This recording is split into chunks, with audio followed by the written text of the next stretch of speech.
Assalamualaikum warahmatullahi wabarakatuh.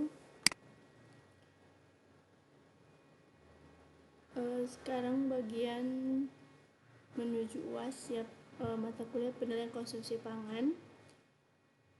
Yang pertama ini mengenai pengaruh pengolahan terhadap berbagai zat gizi.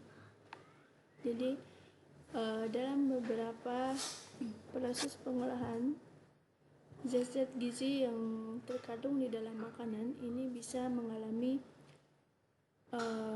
perubahan ya, baik dia ada yang berkurang maupun ada yang bertambah secara daya cernanya. Nah, untuk lebih jelasnya kita lanjutkan ya. Pertama kali mengenai pengolahan pangan itu sendiri, ada beberapa tujuan sehingga bahan pangan yang kita dapatkan ini memang harus diolah ya. Tentu tidak semua bahan pangan itu bisa dimakan dalam keadaan mentah. Yang pertama itu untuk pengawetan, kemudian pengemasan, dan juga untuk tujuan penyimpanan produk, sehingga bahan pangan itu diolah agar dia lebih awet tentunya ya. Kemudian yang kedua, bisa juga tujuan mengolah makanan itu untuk mendapatkan bahan pangan itu sendiri sesuai dengan yang kita inginkan. Misalkan ada ikan dibakar atau ada buah dijadikan manisan dan lain-lain. Nah, yang ketiga, tujuan kita mengolah bahan pangan adalah untuk menyiapkan makanan itu sendiri agar siap untuk dihidangkan ya, atau siap untuk disantap gitu. Nah, pada dasarnya semua bahan pangan mentah itu baik hewani maupun nabati itu memiliki potensi kerusakan, dan itu merupakan suatu proses yang tidak bisa kita hindari ya. Adapun mungkin dalam mata kuliah lain, misalkan dalam ilmu bahan makanan ya, kalau kalian kan Bapak Ibu di sini sudah mendapatkan materinya ketika D3 dulu, itu kita bisa ya mencegah kerusakan-kerusakan yang terjadi. Misalkan contoh sederhananya, kita membawa ikan itu dikasih es kan biar nggak cepat busuk. Jadi proses-proses kerusakan melalui proses biokimiawi itu memang tidak dapat dihindari. Nah, kemudian proses penanganan, penyimpanan, pengawetan bahan pangan itu juga bisa menyebabkan perubahan-perubahan terhadap kandungan zat gizi yang ada di dalam bahan pangan tersebut, dan memang hal itu tidak dapat diinginkan. Nah, tentu ada hal-hal atau teknik-teknik cara mencegahnya tentunya ya, dengan meminimalisir kekurangan-kekurangan tersebut. Nah, zat gizi yang terkandung di dalam bahan pangan ini kenapa mudah sekali rusak ya, dan itu tidak diinginkan karena zat-zat gizi ini memiliki sifat-sifat dia sangat sensitif baik terhadap pH, terhadap udara ya, sinar, panas, ataupun kombinasi di antara hal itu. Nah, proses pengolahan tidak semua juga bisa berefek negatif ya, tadi bisa menurunkan zat gizi. Proses pengolahan di sini juga di satu sisi bisa memiliki efek yang positif, yaitu dalam beberapa zat gizi dia bisa meningkatkan daya cerna atau ketersediaan biologisnya ya, artinya yang dapat diserap oleh tubuh kita itu bisa meningkat gitu, daripada kita memakan makanan tersebut di dalam keadaan mentah. Selain itu juga sisi positifnya adalah proses pengolahan ini bisa menurunkan kandungan zat anti nutrisi. Anti nutrisi itu kan memang nggak bagus ya untuk tubuh kita, dia bisa menghalangi penyerapan zat gizi yang lain. Nah, melalui proses pengolahan ini zat anti nutrisi ini bisa diturunkan, sehingga proses pengolahan itu tetap harus dilakukan ya. Nah, lalu bagaimana kan pengolahan itu bisa menguntungkan, bisa merugikan juga. Nah, bagaimana sih kita agar aspek merugikannya itu bisa diturunkan gitu. Nah, kuncinya tentu kita dengan cara mengoptimalisasi proses pengolahan Nanti misalkan protein nih, dia bisa rusak pada suhu sekian derajat. Nah, kalau menggoreng tentu jangan terlalu panas biar proteinnya tidak terlalu banyak yang hilang. Begitu contohnya ya. Jadi kunci utama dalam proses pengolahan ini mengoptimalisasi proses pengolahan biar kita bisa mendapatkan bahan pangan secara penampilan dia menarik dan juga secara zat gizi dia tinggi nilai zat gizinya ya. Jangan sampai bahan makanan itu secara penampilan kita terlihat menarik padahal secara kandungan zat gizinya itu udah banyak yang hilang gitu kan, percuma saja ya kita makan yang bagus yang enak tetapi kandungan zat gizinya tidak ada. Oke. Bahasan yang pertama itu adalah bagaimana bagaimana pengaruh pengolahan terhadap protein. Nah, zat gizi protein ini merupakan salah satu zat gizi yang sensitif juga ya. Dia sangat reaktif dan mudah bereaksi dengan zat-zat yang lain. Yaitu asam aminonya ini memang dia mudah bereaksi dengan gula reduksi, dengan polifenol, dengan lemak, dengan hidrogen peroksida maupun dengan SO2.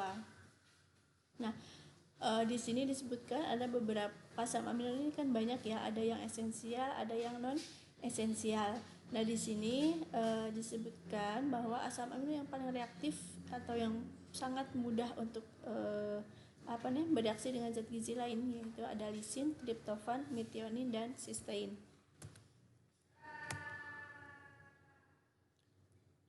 Nah, protein atau asam amino tersebut kita ketika diolah makanannya ya, dia akan membentuk kompleks kovalen atau dia akan teroksidasi.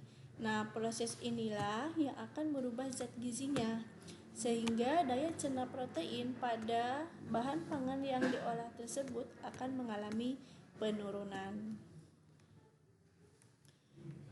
Apa reaksi-reaksi yang terjadi? Contohnya adalah pada reaksi Maillard. Reaksi Maillard ini pasti kita sering dengar ya kalau misalkan di dalam mata kuliah teknologi pangan misalkan atau ilmu bahan makanan itu pasti pernah dibahas ada reaksi Maillard. Reaksi Maillard ini reaksi antara protein atau asam amino itu dengan gula reduksi. Kalau secara kimianya ya ada gugus amina pada asam amino, kan asam amino itu strukturnya ada gugus aminanya ya, NH2 dengan gugus karbonil atau CO. Dan ciri reaksi Maillard ini ada warna coklat ya, terjadi browning. Contoh yang sangat sering kita temui misalkan pada proses pembakaran roti. Biasanya kalau kita membakar roti kan agak hitam-hitam gitu ya atau coklat. Nah, itu nama reaksinya kan reaksi browning ya. Itu yang kalau yang terjadi pada protein itu adalah reaksi Maillard.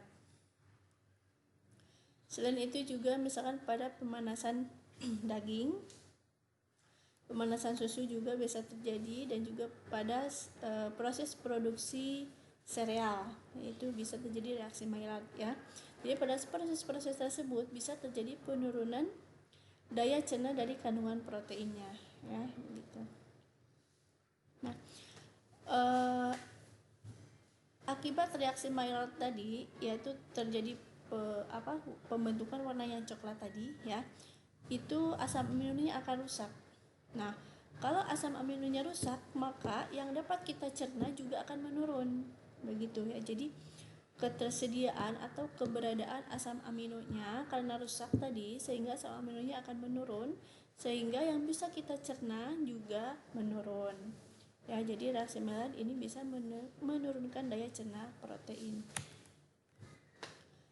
Nah, penurunan tadi ya atau kehilangan asam amino akibat proses pengolahan ini bisa terjadi melalui dua proses ya. Yang pertama itu secara individual, jadi hilangnya secara individu ya atau jenis sendiri, misalkan lisin aja yang hilang atau methionine aja gitu.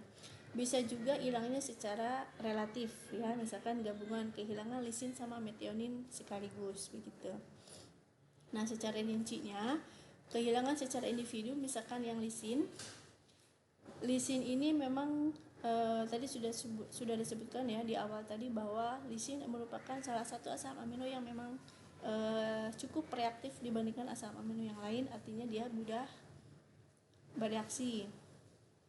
Nah, lisin ini mudah bereaksi dengan gula reduksi membentuk senyawa melanoidin namanya ya. Sehingga pembentukan senyawa ini menyebabkan lisinnya akan rusak. Kalau rusak kan ya udah daya cernanya udah turun, nah otomatis gitu. Kemudian yang kedua adalah metionin. Metionin sama juga dengan lisin, dia mudah teroksidasi juga sehingga daya cernanya rusak ya atau turun. Kemudian cysteine dan cysteine juga sama. Nah, untuk triptofan di sini sama juga ya, dia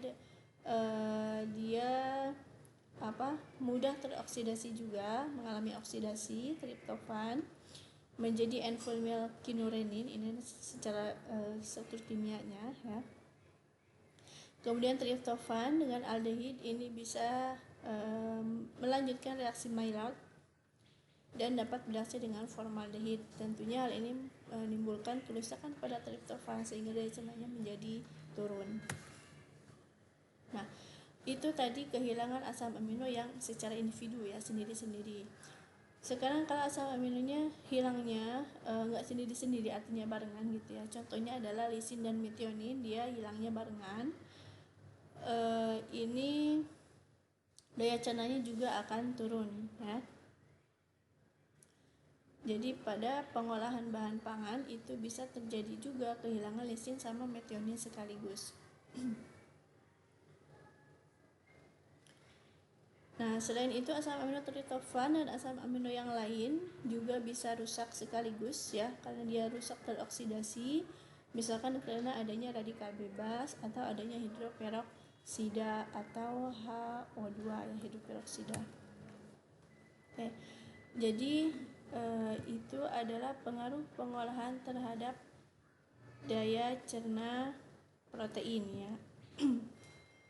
Sekarang kita lanjutkan dengan pengaruh pengolahan terhadap nilai gizi karbohidrat. Nah, misalkan kita masak nasi nih, karbohidratnya ini tetap atau berkurang sih ya pada saat kita mengolah beras gitu. Nah, sebelum itu kita harus tahu dulu bahwa karbohidrat itu dalam ilmu gizi dasar juga sudah banyak dibahas ya. Karbohidrat itu terbagi secara dua. Ada yang dapat dicerna, ada juga yang tidak bisa dicerna. Yang dapat dicerna contohnya ada monosakarida, misalkan glukosa, fruktosa, galaktosa. Disakarida atau mempunyai dua gula ya, contohnya sukrosa, maltosa, dan laktosa, serta ada pati. Kemudian kalau karbohidrat yang tidak dapat dicerna biasanya ini berbentuk serat. Contohnya adalah oligosakarida, dia menyebabkan flatulensi. Itu yang menyebabkan perut kembung ya, misalkan dari ubi atau dari duren dan sebagainya. Ini jenisnya ada stachyosah, ada raffinosa, dan verbascosa. Kemudian yang tidak dapat dicerna ini juga ada serat pangan ya, atau dietary fiber. Contohnya ada selulosa, pektin, hemoselulosa, gum, dan lignin. Nah, adapun karbohidrat kalau kita lihat atau dibagi berdasarkan kelarutannya, serat pangan dan dietary fiber tadi kita bedakan menjadi dua. Yang pertama itu yang larut dalam air ya, atau soluble dietary fiber. Contohnya adalah pektin, gum. Kemudian yang tidak larut di dalam air contohnya adalah selulosa dan lignin. Nah, lanjut kita ke pengaruh pengolahan ya terhadap karbohidrat tadi. Karbohidrat atau bahan pangan yang mengandung karbohidrat kemudian kita olah ya, misalkan dimasak, contohnya dipanggang. Ini akan terjadi gelatinisasi pati. Nah, hal ini menguntungkan ya. Kalau yang tadi kan kalau yang protein ini bisa menurunkan daya cerna ya. Nah, beda lagi kalau misalkan untuk karbohidrat. Jadi ketika kita melakukan proses pemasakan ataupun pemanggangan terhadap bahan pangan yang mengandung karbohidrat, ini akan terjadi namanya gelatinisasi pati dan hal ini akan meningkatkan daya cerna karbohidrat tersebut. Jadi menguntungkan ya, makanya sumber-sumber karbohidrat itu kan dimasak dulu sebelum kita makan, kan kita nggak mungkin ya makan beras dalam keadaan mentah. Kemudian selain itu sama terjadi pada protein tadi, pada karbohidrat juga bisa terjadi reaksi Maillard. Ini karbohidrat sederhana dan kompleks, ini bisa menunjukkan ketersediaannya di dalam produk-produk hasil pemanggangan. Jadi kalau reaksi Maillard tadi yang protein juga sama ya, bisa menurunkan nilai daya cerna. Pada karbohidrat juga ini memang daya cernanya ketersediaannya kalau misalkan produk-produk yang dipanggang itu bisa turun ya kalau ada terjadi reaksi Maillard atau yang misalkan gosong-gosong gitu ya. Oke. Kemudian sumber karbohidrat juga biasanya diolah dengan ekstruksi ya, HTST, high temperature short time. Jadi dia diolah dengan suhu yang tinggi tetapi sangat pendek waktunya. Contohnya misalkan pembuatan makaroni itu kan sumber karbohidrat ya, dan pembuatan produk-produk makanan yang lainnya. Biasanya bentuknya kecil-kecil ya kalau ekstruksi ini. Nah, proses ekstrusi ini bisa mempengaruhi struktur fisik. Nah, tentu ya kalau ekstrusi ini kan biasanya dibentuk kecil-kecil sehingga secara fisik dia memang akan berubah ya. Sehingga menjadi kurang kristalinnya, artinya bentuk kristalnya ya. Kemudian dia juga lebih larut di dalam air dan juga pengaruhnya adalah lebih mudah terhidrolisis oleh enzim. Selain itu, kalau misalkan kita melakukan proses ekstrusi yang memang cukup ekstrim, bisa meningkatkan kadar gula dan insulin di dalam plasma lebih cepat dibandingkan dengan proses perebusan. Ya, jadi kadar gula dan insulin di dalam tubuh kita, kalau misalkan kita mengkonsumsi makanan sumber karbohidrat yang sudah diekstruksi dengan yang cukup ekstrim, ini peningkatan gulanya bisa terjadi sangat cepat ya daripada kita prosesnya dengan merebus. Jadi sebaiknya direbus atau diekstruksi. Nah, nanti didiskusikan ya. Nah, selama proses ekstruksi ini ada beberapa parti yang terhidrolisis ya, artinya dia terpecah sehingga akan dihasilkan ada monosakarida, ada oligosakarida, jadi kan pecah-pecah. Dan hal ini membuktikan bahwa polisakarida ini bisa dipecah atau didegradasi selama proses ekstruksi. Rantainya juga, rantai makromolekul karbohidrat juga bisa dipecah ya menjadi amilosa dan amilopektin.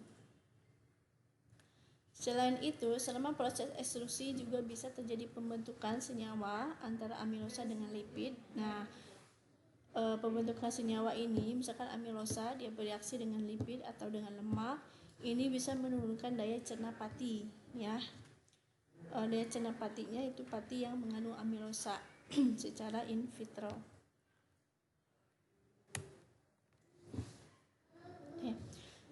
Selanjutnya adalah mengenai serat kasar. Jadi kita tahu ya, serat ini kan merupakan salah satu bagian dari karbohidrat juga. Nah, serat kasar ini merupakan bagian dari bahan pangan. Kalau serat kasar cukup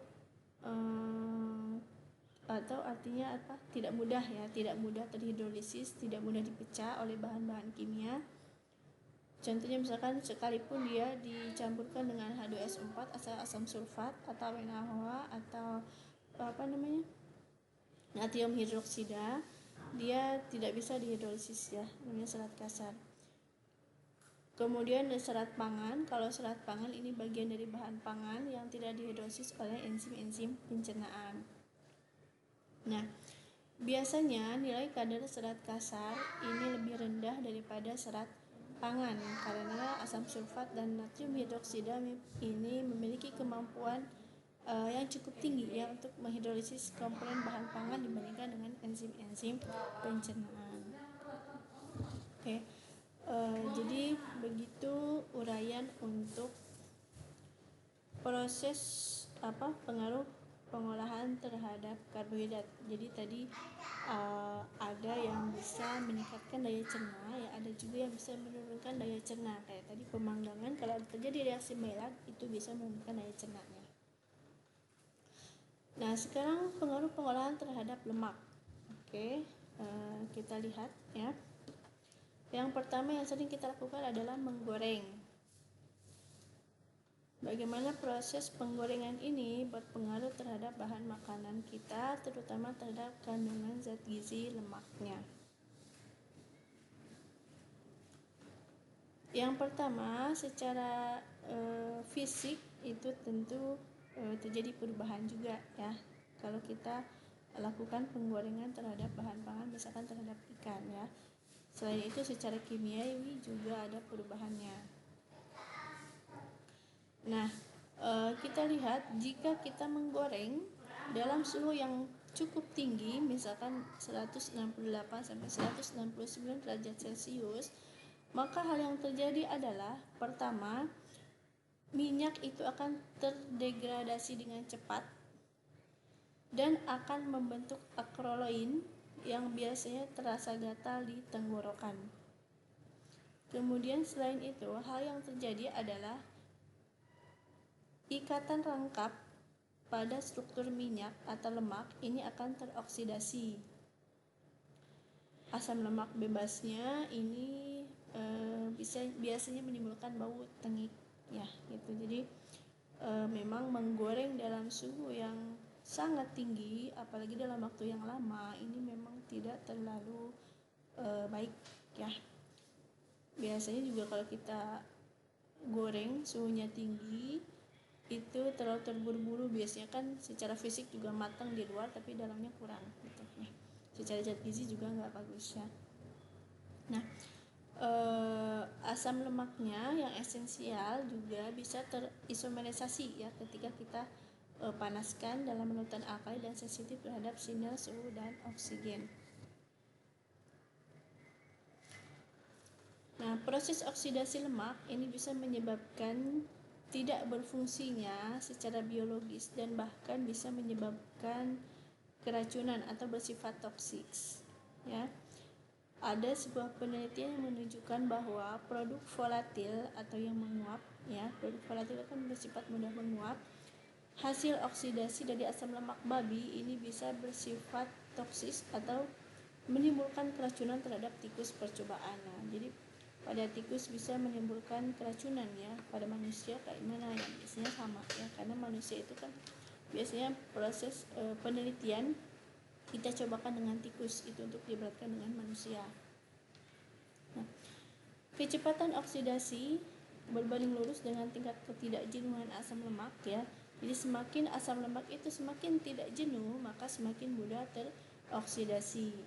Nah, di sini mudah-mudahan masih pada ingat ya bedanya asam lemak jenuh dan tidak jenuh. Kalau sudah lupa, nah silakan dibuka kembali mata kuliah ilmu gizi dasarnya.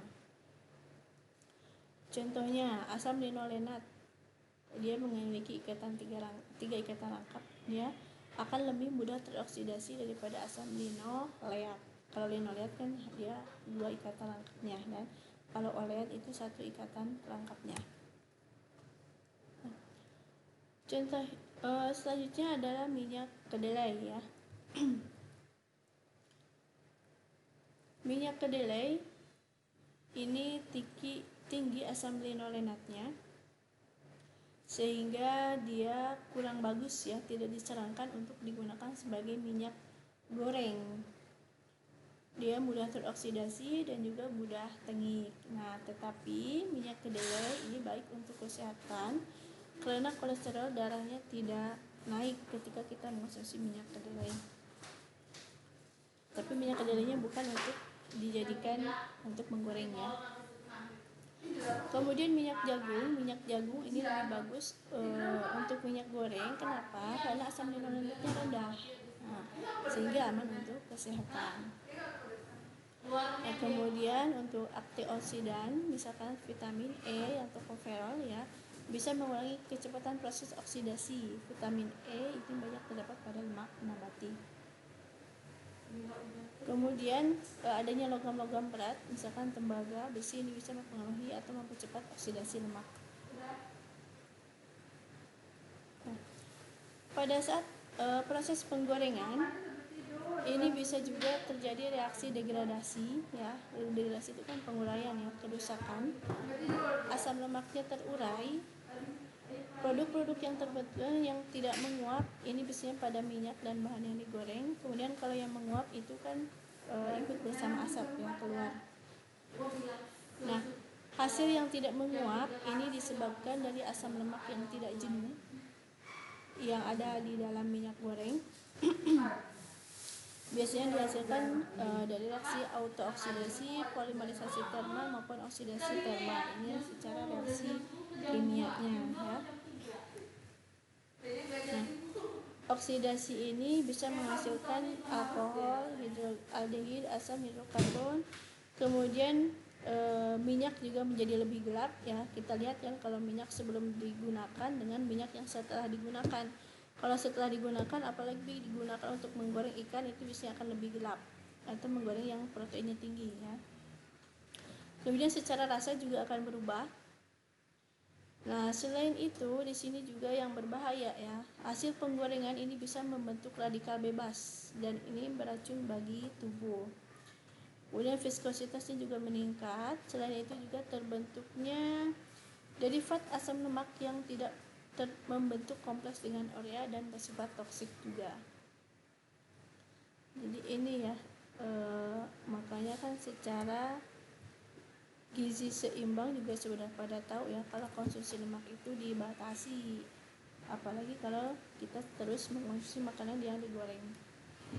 Oke. Kita lanjut. Tadi menggoreng, sekarang pemanggang ya. Kalau kita melakukan proses pemanggangan memang yang dilakukan secara ekstrim, ini asam linoleat dan asam-asam lainnya juga bisa berubah menjadi hidroperoksida. Kemudian perubahan ini bisa berpengaruh terhadap nilai gizi lemak dan vitaminnya ya. Jadi intinya merugikan ya. Jadi kalau kita memanggang itu jangan terlalu ekstrim ya. Misalkan suhunya sangat tinggi atau terlalu lama dan sebagainya. Karena semakin lama semakin tinggi nanti sama seperti tadi ya, dia akan lebih cepat terjadi kerusakan. Oke, selanjutnya adalah terhadap nilai gizi vitamin. Nah, vitamin ini juga nggak kalah sensitifnya dengan zat-zat gizi yang lainnya. Kan tetapi secara umum vitamin ini memang kestabilannya cukup bervariasi antar vitamin A, vitamin C dan yang lainnya. Yang pertama adalah vitamin A. Vitamin A ini stabil dalam kondisi ruang hampa udara.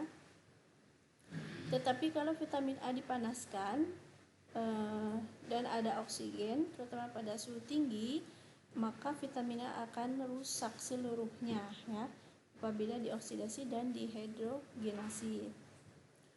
Vitamin ini juga lebih sensitif terhadap sinar ultraviolet dibandingkan dengan sinar yang lain. Oke. Kemudian asam askorbat. Asam askorbat ini cukup stabil di dalam larutan asam, tetapi dia mudah terurai ya kalau ada cahaya. Kemudian vitamin K ini cukup stabil pada panas ya secara produksi. Kemudian untuk vitamin B12 atau kobalamin stabil terhadap pemanasan. Kemudian untuk riboflavin ini sensitif terhadap sinar dan juga kecepatan destruksinya bisa meningkat ya kalau pH dan temperaturnya meningkat. Kalau vitamin tiamin ini tidak akan terdestruksi ketika direbus. Kemudian untuk tokoferol bisa bersifat stabil pada proses perebusan asam ya tanpa adanya oksigen dan juga stabil pada sinar tampak. Kemudian kehilangan tokoferol bisa terjadi kalau terjadi oksidasi di dalam proses penggorengan yang direndam ya. Jadi kalau misalkan kita menggoreng ikan terendam ya, biasanya kan ikannya minyaknya cukup banyak ya, atau di fat frying. Nah, ini tocopherolnya bisa hilang ya, teroksidasi. Selanjutnya adalah terhadap mineral. Nah, kalau pada mineral ini tidak cukup dibahas karena pada umumnya garam-garam mineral ini tidak berpengaruh secara signifikan ya, baik secara perlakuan kimia maupun fisik selama pengolahan. Kan tetapi tidak dipungkiri memang kalau ada oksigen, beberapa mineral ini bisa teroksidasi menjadi mineral bervalensi tinggi tapi tidak mempengaruhi nilai gizinya ya, seperti itu. Jadi mineral ini lebih sedikit ya, kalau tadi kan kita protein, karbohidrat, vitamin, ini cukup detail dibahasnya ya. Nah, kalau kita memanaskan bahan pangan kemudian di situ ada mineralnya, memang akan mempengaruhi penyerapan atau penggunaan beberapa mineral ya, terutama melalui pemecahan ikatan, sehingga mineral-mineral itu menurun ya daya cernanya atau kurang bisa diserap. Kemudian beberapa mineral, misalnya zat besi, ini ada kemungkinan bisa teroksidasi selama proses pemanggangan, sehingga hal ini bisa mempengaruhi daya cernanya.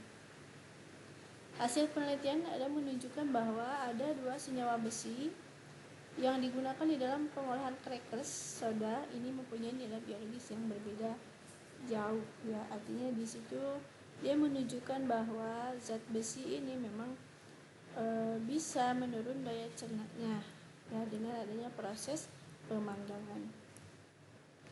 Baik, seperti itu penjelasan mengenai pengaruh pengolahan terhadap berbagai zat gizi, baik mulai dari protein tadi, kemudian karbohidrat, kemudian lemak, kemudian vitamin dan mineral. Nah, selanjutnya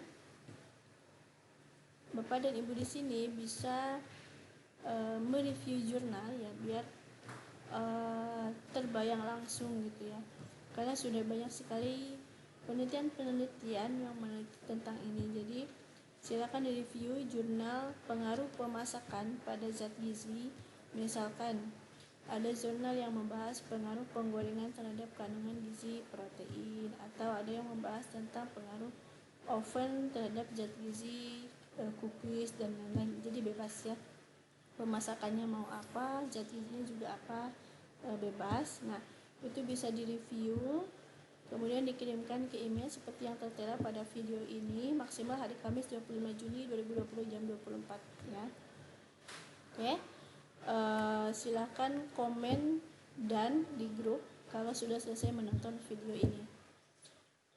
Baik, terima kasih atas waktunya. Sekian penjelasan dari materi pertemuan kali ini. Jika ada hal yang belum jelas dan perlu untuk didiskusikan, kita lanjutkan di grup WhatsApp ya. Mohon maaf bila ada kesalahan. Wassalamualaikum warahmatullahi wabarakatuh.